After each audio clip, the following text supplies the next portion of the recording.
انسان خدا کی ایک کامل تخلیق ہے، لیکن قابل ارتقاء ہے۔ اس تصویر میں جو قوس قزائی رنگ ہے وہ آپ کا خیال برتا ہے۔ خیال ایک بنیادی چیز ہے۔ آپ ایک کورے کاغذ کی طرح ہیں اور اس پر نقش نگاری آپ کا خیال کرتا ہے، خواہ وہ بدنما ہو، خواہ وہ دیدہ زیب ہو۔ کہتے ہیں کہ یہ کائنات حرف کی طاقت کا مظہر ہے۔ حرف کن سے گردش ماؤ سال کے پاؤں میں کہکشاؤں کی زنجیر ڈال دی گئی، لیکن میں کہتا ہوں کہ اس حرف کے پیچھے خیال کی طاقت کار فرما تھی۔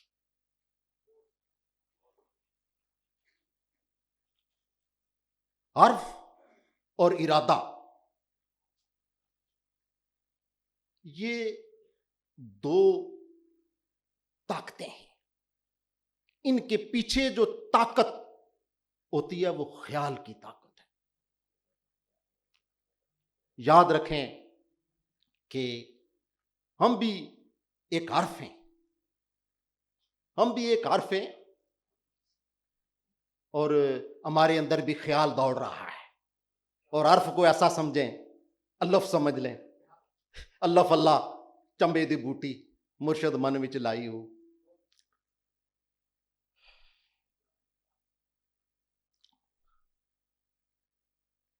خیال، چونکہ یہ ساری کتاب کا محور خیال ہے، تو خیال جو ہے یہ آپ کی صلاحیتوں کو جلا بخشتا ہے۔ آپ کی فکر کیسی ہے، آپ کیسے سوچتے ہیں۔ تو عتیق واصل نے فکر کے ذریعے، خیال کے دریچے سے یہ شخص اپنے حجرہ ذات میں داخل ہوا اور اپنے آپ سے واصل ہو گیا۔ میں اس کو خراج تحسین پیش کرتا ہوں۔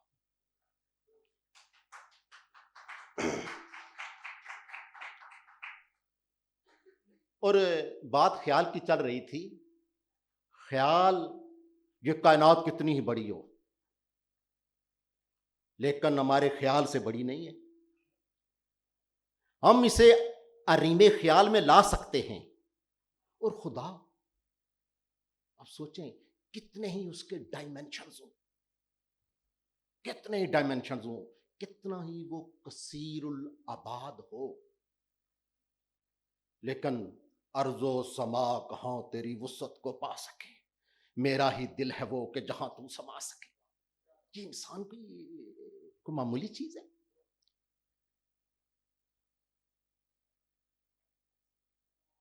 کتاب، صاحب کتاب ہونا ہی بہت بڑی بات ہے، لیکن کتاب ڈنگ کی ہو، کتاب ڈنگ کی ہو۔ یہ ویسے نہیں ہے جیسے ہمارے آج کل کے شعراء اور ادبا ویسے ہی کتابیں چھاپ رہے ہیں۔ اس کا اسلوب، کتاب کا اسلوب میں نے 2 بار پڑھی، پھر اس کو بار بار دیکھتا رہا۔ بڑی کشش ہے، بڑی کشش ہے۔ میں نے دیکھا اس کا اسلوب کیا ہمارے مروجہ فصاحت و بلاغت کے جو اصول ہیں ان کے مطابق ہیں؟ یہ ایک سوال ہے۔ کیا ہمارے جو کلاسیکی ادب ہے اس سے اس کے رشتے ملتے ہیں کہ نہیں ملتے ہیں؟ کیا یہ کوئی ہمارے ادب پر اثر ڈالے گی؟ بہت سارے سوال پیدا ہوتے ہیں جب ایک کتاب کو دیکھتی۔ اس کی عمر کتنی ہوگی؟ اس کتاب کی عمر کتنی ہوگی؟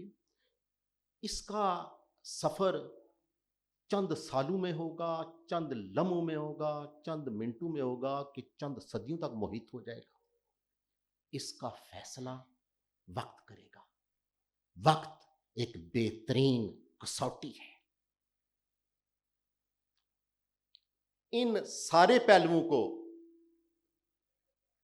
ایک طرف رکھتے ہوئے میں ان سے صرف نظر کر رہا ہوں، ان سب پہلوؤں سے، لیکن ایک چیز کو میں نظر انداز نہیں کر سکتا ہوں، ایک جو خصوصیت ہے اس کو نظر انداز نہیں کر سکتا ہوں، کہ عتیق واصل نے جو راستہ منتخب کیا ہے، جو ڈکشن دیا ہے، یقین جانیے کہ سب سے مختلف ہے۔ میں اس کو داد دیتا ہوں اس پر۔ ہمیشہ جن ادبا اور شعراء نے شہرت حاصل کی ہے، انہوں نے ہمیشہ پیتے ہوئے رستوں پر نہیں چلے ہیں، انہوں نے اپنے علیحدہ رستے بنائے ہیں۔ اس نوجوان رانا نے اپنا علیحدہ رستہ بنایا ہے، اس کے لیے بڑی شاباش ہے، بڑی داد ہے، یقین جانیے۔ جو اس کا طرز تحریر ہے یا اس کا جو طریقہ ہے کہ انہوں نے سوال جواب کیے ہیں، اور انہوں نے جس شخصیت کا انتخاب کیا ہے وہ علامہ اقبال ہے۔ علامہ کے بارے میں بات ایک یاد رکھیں کہ اس کی شاعری کو امالیہ سے شروع ہوتی ہے، امالیہ کی چوٹیوں سے شروع ہوتی ہے، تو اس کی بلندی کا آپ اندازہ کر لیں، اور اس کی کتابوں کو اگر دنیا کے ادب سے نکال دیا جائے تو یہ دنیا کا ادب نامکمل ہو جاتا ہے۔ اقبال وہ شخصیت ہے۔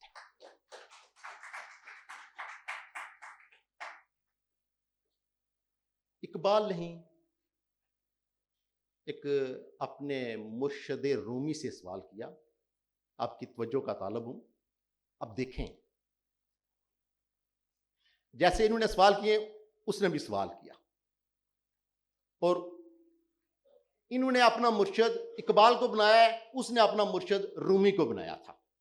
تو ایک سوال کیا انہوں نے کہ علم حاضر سے ہے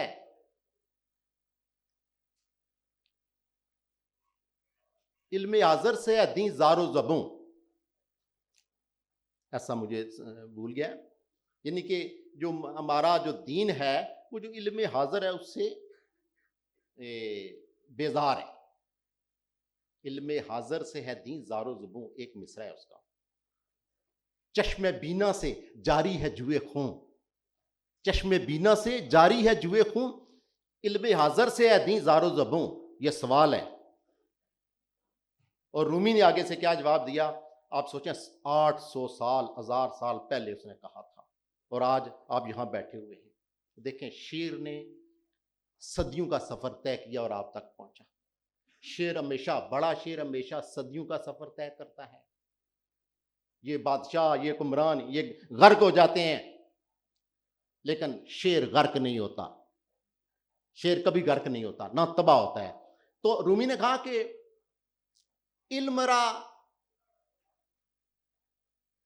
بر تن زنی مارے بود، علم را بر دل زنی یارے بود۔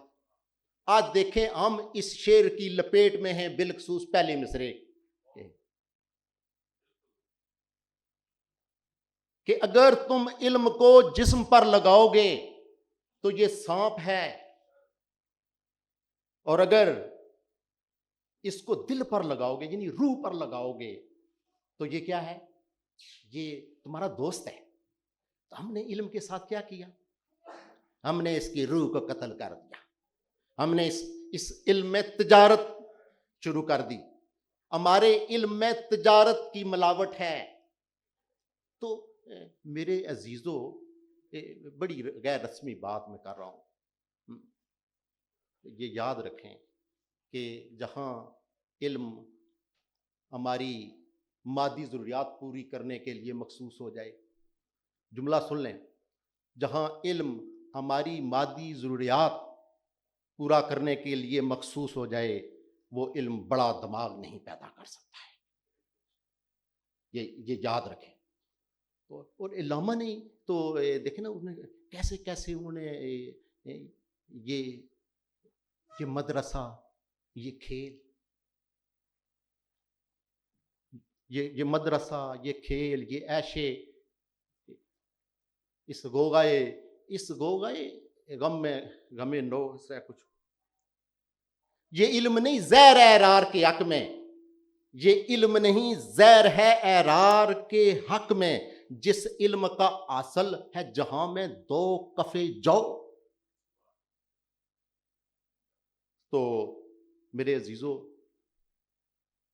کتاب بلا شبہ بہت اعلیٰ ہے، مجھے اس کتاب نے متاثر کیا ہے۔ میں کہتا ہوں ہمیں ایسے ہی جوانوں کی ضرورت ہے، ایسے پرفکر جوانوں کی ضرورت ہے۔ یہ جو عتیق واصل ہے، یقین جانیے ان بے ضمیر حکمرانوں سے ہزار درجے بہتر ہے، کیونکہ اس نے یہ فکر کی طرف ہانک رہا ہے اور وہ ہمیں زوال کی طرف لے کر جا رہے ہیں۔ میں اس کو بہت داد دیتا ہوں۔ اور دوسرا کہ اللہ اسے علم کی اراست میں رکھے اور اس پر علم کی برکتیں نازل ہوں، اور علم سے یہ اپنی ذات کا دروازہ کھولے۔ اور بڑی بات ہے، یہ عقل زبوں مٹا کے چھوڑے گی مجھے، یہ آتش غم جلا کے چھوڑے گی مجھے، یہ راز کی پیاس خون پی لے گی میرا، یہ علم کی بھوک کھا کے چھوڑے گی مجھے۔ بہت